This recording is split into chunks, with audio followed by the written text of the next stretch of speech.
Welcome back to the Walking Twat at midnight. Well, actually that's a huge lie.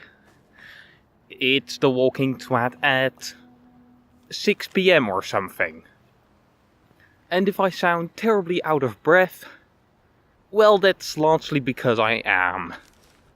My cat is also outside and she loves to follow me around and then meow very loudly, which completely fucks up any recording I want to do.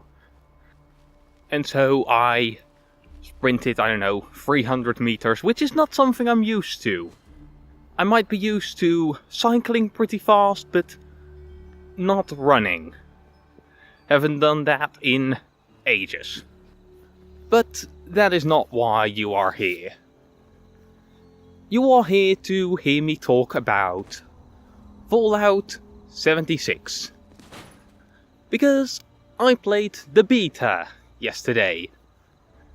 And I got some opinions on it.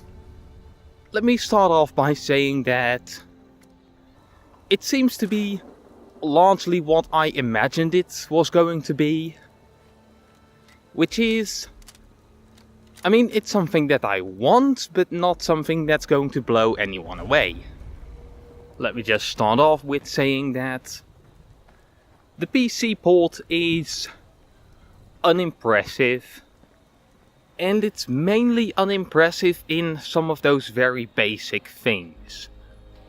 Because it runs fine. I don't really have anything to complain about. I didn't take a lot of time to tweak settings and stuff like that, but it seems to work perfectly well. I think the footage I recorded, at least most of the footage I recorded, was in the earliest part that I played, which was unimpressive, which has bad performance because that was when I had everything set to ultra and that did not really work out. That's not quite what my PC can handle. And later on I restarted it and played on slightly lower settings, which ran perfectly well. But the PC port seems to mainly have some very stupid things in the way of key binding. I personally didn't have a lot of problems with this. Because, yes, I have my fancy keyboard, but for the most part, the layout is just the same. The only thing that is really different to it is that I don't have a control button, and that I can access 1, 2, 3 and 4 with my thumb instead of my fingers. But someone like Gopher had a lot more problems. And those problems were mainly, well, they were all, some key bindings are hard-coded. Which is just a terrible idea, which you should never do, ever. Just coding 101. If you code in any values as hard values, you are doing something wrong. And it seemed like they had many of the buttons hard-coded, which, yeah, sure, you can get away with that on a console. You still don't want to do it, but you can get away with it. Though even then, porting will be way easier if you don't hard-code those things. But especially on PC, that is fucking terrible. I just had the problem of the quick heal key. Normally, quick heal, aka Stimpack, is coded to H. Which, oh god, where's the H key? I have no clue where the H key is. Yeah, I can type blind. That means that my fingers, the passive part of my brain, knows where every key is if I'm typing. I have no idea where the keys are. I also ran into that problem with creating my character, and by god do I prefer the Skyrim character creator. Just, if I can do everything with just the walking keys, and maybe 1 or 2 other keys, but really just those keys, perfect, that's what I want. Don't make me drag across the screen, that's just annoying. But yeah, I also I wanted to change the type of a lot of things, because I like changing the type a lot more than dragging everything around, because by god does that look terrible and I don't like it. And the way to change that was the S key. And I have no idea where the S key is. Turns out that's just backwards, just walk backwards. But how could I know? Those are the buttons for walking around. I don't know what buttons those are. But yeah, the H key is... well, it's not hard-coded, but the hotkey buttons are. So, if I wanted to say, change the H to my 8, because that's a button I can easily reach, that is a button my keyboard actually has, I couldn't do it. So that was very dumb. Luckily my one-handed keyboard has the option to just change what the keys are. But someone like Gopher ran into a lot more problems because, well, he uses the arrow keys to walk around. You know, those arrow keys instead of the WASD keys. And he has a fancy one-handed keyboard as well. And his one is very old, so his software to change what the buttons do don't work. And yeah, then you run into a lot of problems, because those same arrow keys are also what's bound to changing your item. Just when you're building stuff in your camp. So, yeah, that's all. It's bad, seriously, just why? Just key rebinds, come on! If I wanted to, I could add key rebinds to the little game that I made for my little school project. And it was a terrible game made on a terrible engine. This is a AAA game, come on, you can do key rebinds well, right? Apparently not. So, okay, that was bad. What about a lot of other stuff? The opening. It's fine. Really just... it's a case of you wake up in the vault, you change how your character looks, just you make your character, and then you walk out of the vault where some robots tell you kind of, hey, this is what you should keep in mind, but well, that doesn't work because you're not paying really attention to them. Yeah, it wasn't great. I mean, it did the job of a tutorial, it gave you the most basic stuff and the most basic of information, but it didn't explain it well at all. At least, not to me. Okay, so, first few hours.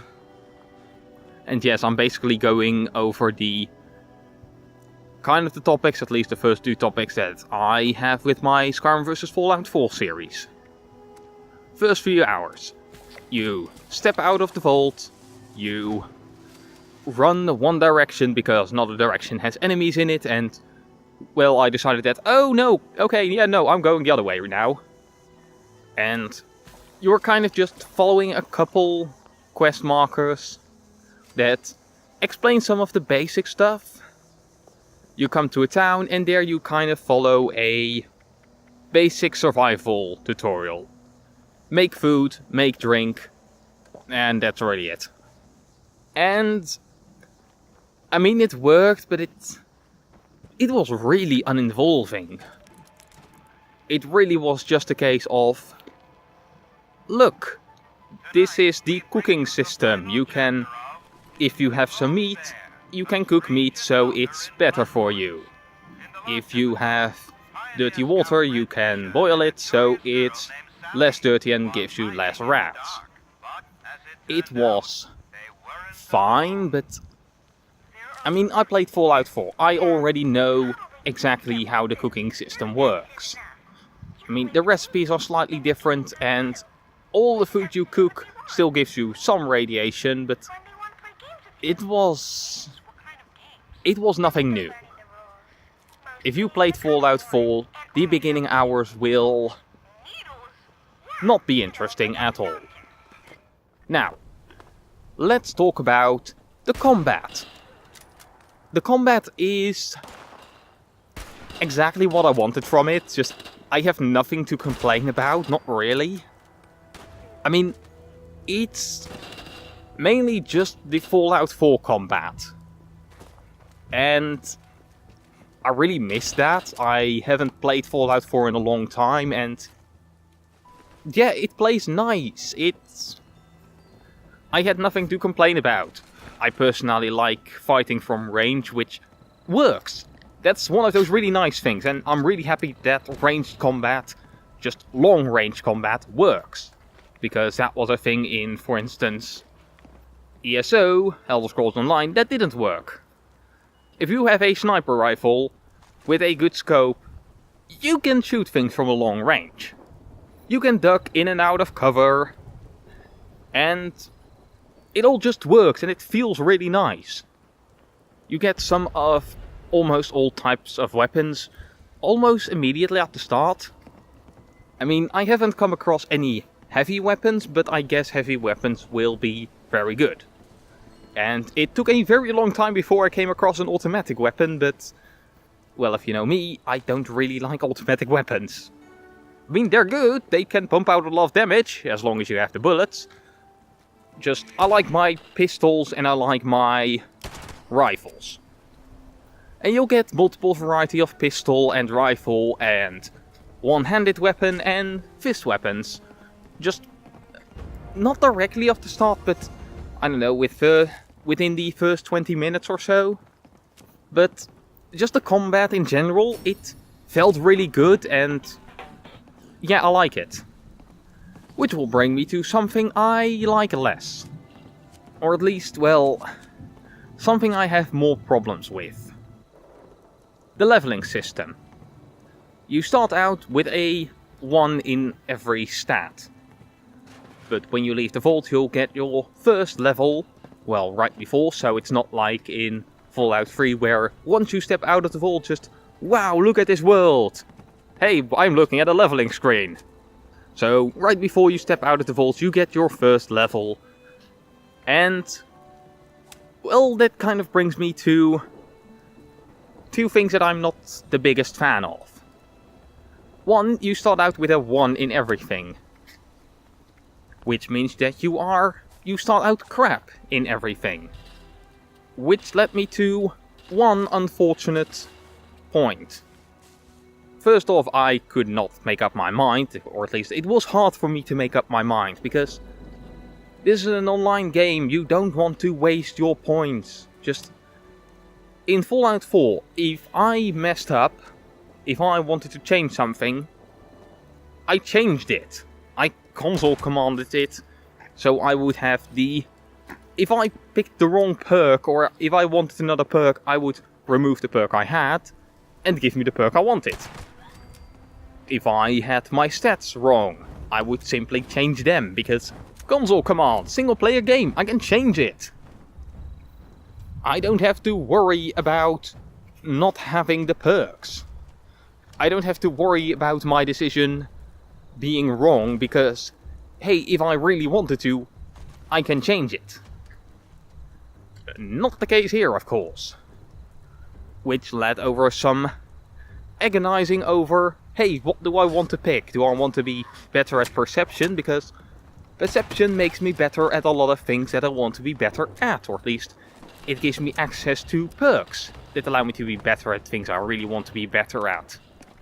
Lockpicking, rifles, scoped weapons. Or do I want to be better with agility? Agility is also great for a lot of things, but since I'm not really interested in that, just the primal stats that get changed aren't as interesting. While something like endurance and strength, I'm not that interested in the perks that I can get through them, but just the primal stats that they change, how long I can sprint, how much health you have, and how much you can carry, which is also one of those incredibly important things. Those are stats that I want to up. And yes, currently I'm leaving luck and charisma back. Because charisma all works on how you play with other people. Well, it has perks that allow you to play better with other people, and oh god, I have no idea what that primal stat just changes. But yeah, charisma, I'm you need to be playing with other people, and I tend to not really play a lot with other people. Which didn't lead me with a lot of problems. I didn't have a problem with encounters and stuff like that. But the charisma stat is really for people who group up, which I don't know how much I'll be doing that. Another problem is that there is no chat or something, so you can't chat and then ask, hey, who wants to group up and go into this region or something like that. So, yeah, that's kind of... might be a problem. And luck. I have no idea what luck does, and the luck perks are always not things I'm all that interested in. Luck is generally random chance. Or at least it has to deal with chance, and I don't like that. I prefer 10% extra damage all the time over 20% extra damage 50% of the time. Technically speaking, those two are just as powerful, but I like consistency over the possibility of better. And that brings me to perks. How I currently think it works is every time you level you can, at least so far, you can up one stat. And every 3 levels you also get a perk deck. And when you up a stat you can also pick a perk card for that stat. And then a perk deck just gives you a bunch of random cards, which can be for any stat. Now, the problem isn't with how it works, because it seems to be a perfectly fine system. And if you have multiple of a certain card, then you can combine them and make them a stronger version. Which is the only way you'll get a better one, because it doesn't seem to be a logarithmically increase. Because, for instance, Action Boy allows you to get 50% faster action point refresh. And then level 2 gives you 30%, and it costs... and you need to have 2 agility instead of 1. So it's literally the same as having 2 of that card, but you can't have 2 of the same card. And if you want to then get it to 3rd level, you just need 1 more of those cards. So it's not like you're going to need to have... if it goes to level 4 that you need... from level 1 to 2 that you need 2 cards, and then from 2 to 3 that you need 4 cards. It's not like that. You can just 1 card and you can up the level. So that's great. And I think I heard that they at least had the idea of also letting you find cards in the wild, but I have no idea if that's true. But the big problem I have with this is not in the system, because the system seems to be fine. The system, no real problem with that. Can they sell you perk decks? I mean, so far they haven't been amazingly powerful yet. Because, for instance, with 3 agility points you can have 45% faster action point refresh. Well, okay, that's neat, but it's not amazing. At least it doesn't appear to be. You can get 30% extra damage on rifles, okay? Neat. Something I definitely want. But it's not in any way overpowering or something. Are there perk cards that are really powerful? And even if there are not, this would be a loot box. I mean, a card deck that they just give you, it's basically just a loot box. I don't have a problem with loot boxes, just on their own. A loot box on their own is not a problem. For instance, Skyrim is filled with loot boxes. It's filled with boxes which have loot in them, which is randomized. But in Skyrim you can't buy just one of those boxes that are in the end of a dungeon. I have no problem with randomized loot. Can you buy this randomized loot? Because that might be alluring. That's the problem. it's not a problem I have with how the system is. It's a worry about how they might change it, or how it might become, or might be, but I haven't noticed because I'm in the early game. Then there's the part of plot.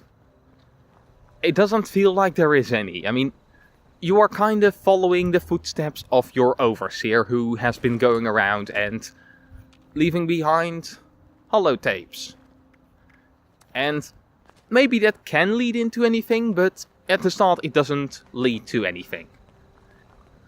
I mean, let me just compare it to Skyrim and Fallout 4. In this game, they tell you at the start that, oh no, there are nuke silos in the area. Which we need to take control over because we don't want to be nuked again. Okay, that's great. It's a threat of words.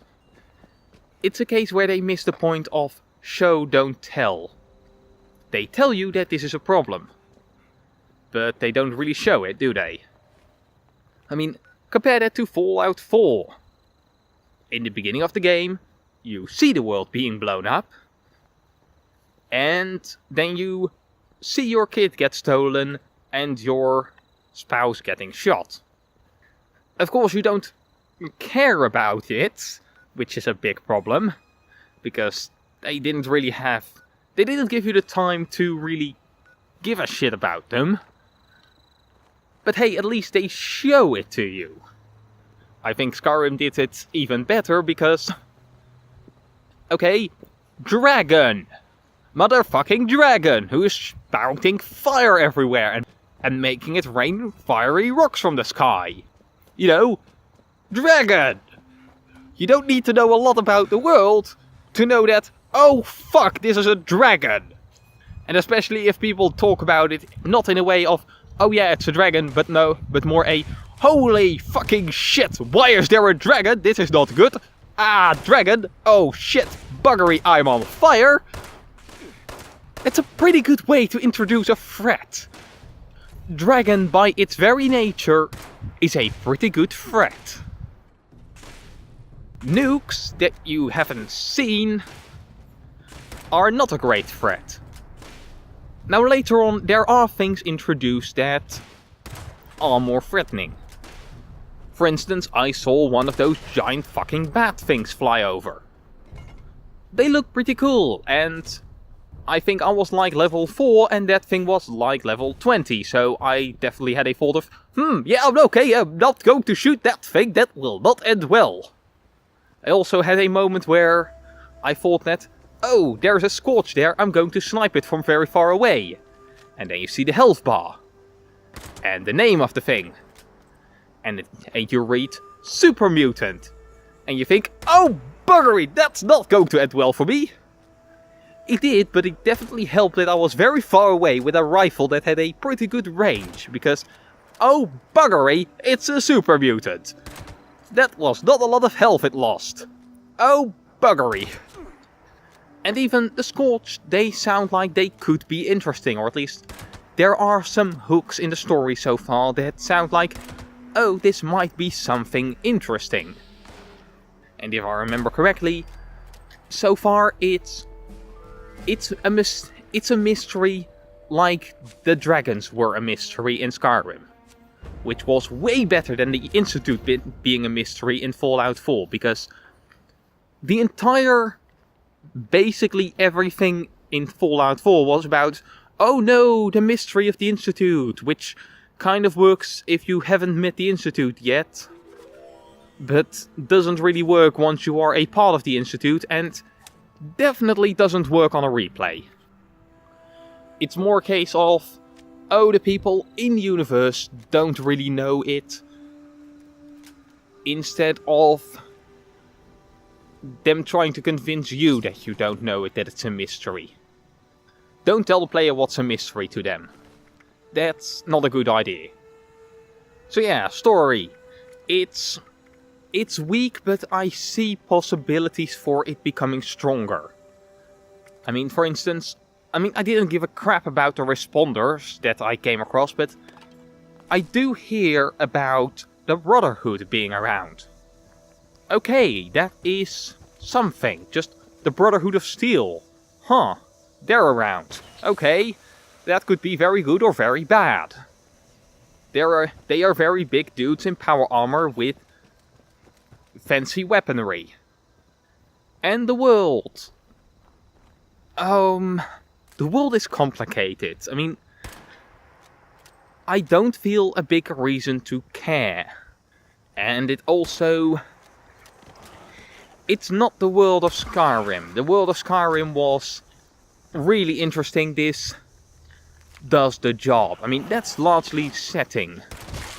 Mountain ranges and old buildings of now gone civilizations are more interesting than bombed out buildings. At least to me. And Fallout 4 seems to mainly do the bombed out building. And, well, Fallout 4 of course doesn't have characters you can really start to care about. Because, well, so far I've ran into robots and things that wanted me dead. I found one person, or at least one voice. I mean, the voice is an asshole, but at least it's a voice who I need to do a job for before she'll let me up to the place where she supposedly is, and I have no idea if that is a person. It probably won't be, but hey, at least it's interesting. But yeah, because they don't have any characters, instead they fill the place with books and notes and holotapes and stuff like that. Okay, great. I think they are doing it too much. Or at least, they are having too concentrated of that. There are too many places where you can find, I don't know, free holotapes with somebody who tells their story and then also some notes with somebody telling their story. I can't read everything, and listening to everything just also... I have to wait before looting the next corpse until this person's life story has finished. And it also has a lot of locations that I don't really care about. That it had a lot of locations that didn't really work. I mean, maybe it was because some of them were in locations where other people were around. So they would then have killed the stuff before me, and then I had a mostly empty building. Which, of course, doesn't really work for that encounter, but just in general, I mean, it's also probably largely setting again, but I don't remember any of the places, which... I mean, I played it yesterday and I almost fell. But I played it yesterday and most of the locations, I don't really remember how they were laid out.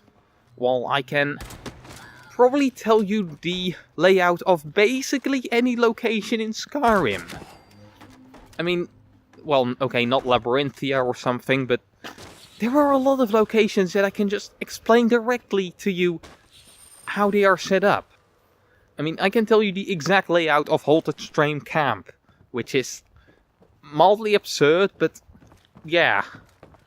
I can tell you exactly how many of those locations are laid out, and none of these.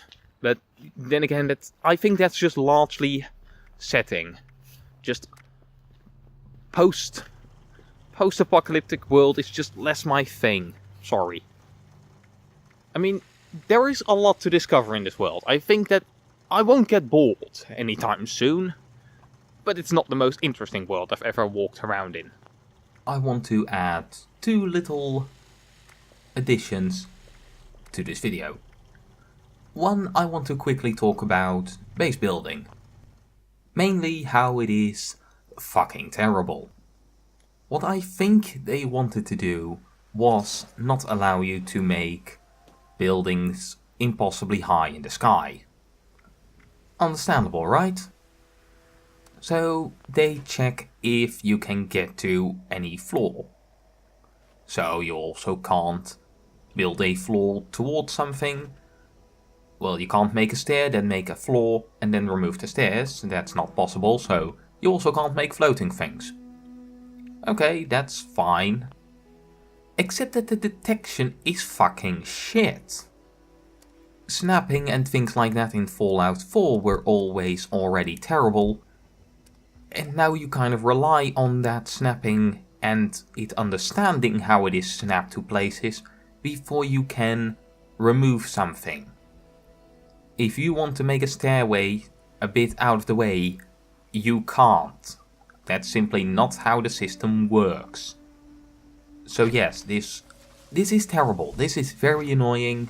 Just the setup I currently have kind of works, but by God, it's... why? Yeah, I don't like it. It's bad. It really is just bad. You also have a very small area, but I don't think that will be a problem. And you also have limited storage space. You can make more storage containers, but those are not your global storage. And the other problem is that storage. And the other problem I found currently is I don't know how to make that. I don't have the recipes for that.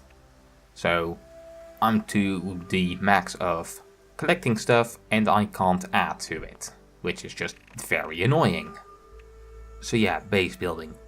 Get prepared for being very annoyed with it. The other thing I want to talk about is PvP, which I think they did do very well actually.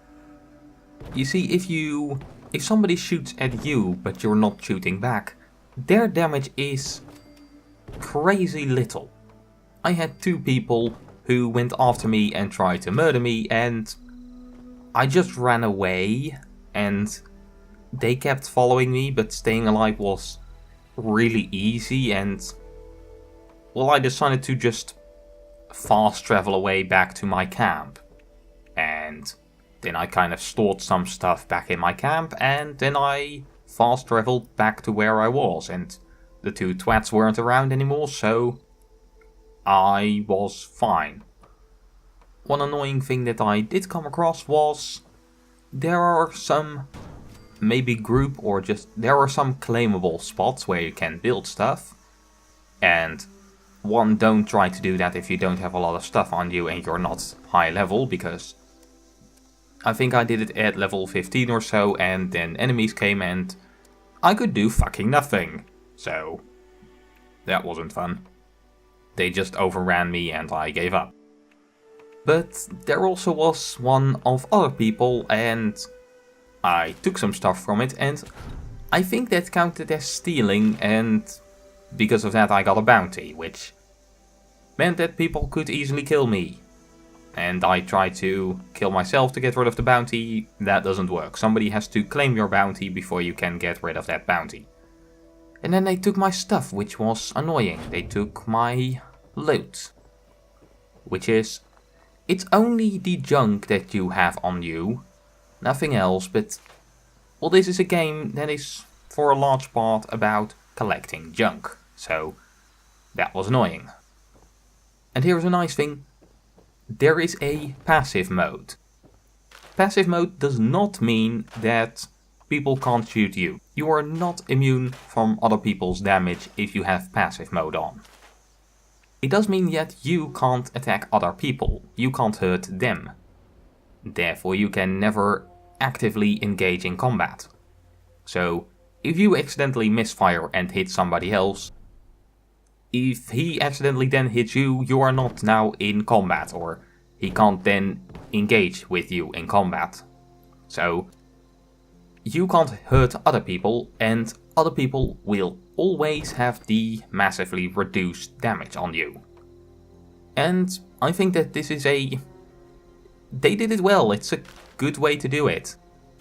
Everywhere is a PvP zone, but if you don't want to engage in PvP, it's really easy to get away from it. Just, okay, it's very annoying if you are doing a quest and then people start to shoot at you. But, well, in my case it was literally a case of I teleport away, I store some stuff in my camp, I store stuff, I break some stuff down, I go to the nearby area where there is a weapon workbench so I can work on my weapons. And I teleport back. And, well, unless they wanted to stick around for quite some time, they are now gone. I think it's a perfectly fine system. So yeah, little addition. Camps, they fucking suck. And PvP, it's done actually pretty well. So yeah. Back to the video, I guess. I don't know. But let's do a quick summary. I think this game is exactly what I expected from it. It's the open world of Fallout 4. And you can experience the open world of Fallout 4 with other people. The balance seems to be fine, the leveling seems to be fine, as long as they don't turn it into Battlefront 2. The reasons to care are missing, but that was also exactly what I expected. So, it's exactly what I expected. What I expected was something that's fun to play, but you're not going to give a damn about it. If you are interested in more Fallout 4 open world, without a story, which you can see both as a pro and a con, because seriously, the story of Fallout 4 was... I didn't like it, not one bit, just everything about it. I hated it. Not looking fondly back at that. And so just a game that has a great Bethesda open world and no story and no attempt at story, at least not a no role-playing attempt at story, I look forward to that. That's something that I would want to play, and I did enjoy playing it. Took some time to pick up some steam, but once I got there, it was fun. I hated the limited inventory space, but I hated it as well in Fallout 4. Just, you want to loot everything, but you can't, because then you'll just get over-encumbered very soon. But yeah, Fallout 76. It's a good Bethesda open world you can play with friends. And that's what you need to expect from it. At least so far, that's what I see that you should expect from it. I think it's fun, but yeah, it's a Bethesda open world. And it's just the Bethesda open world. It's not a role-playing game. At least that's not what it feels like. So yeah, I hope you thought this was useful. This has been Phoenix, saying farewell.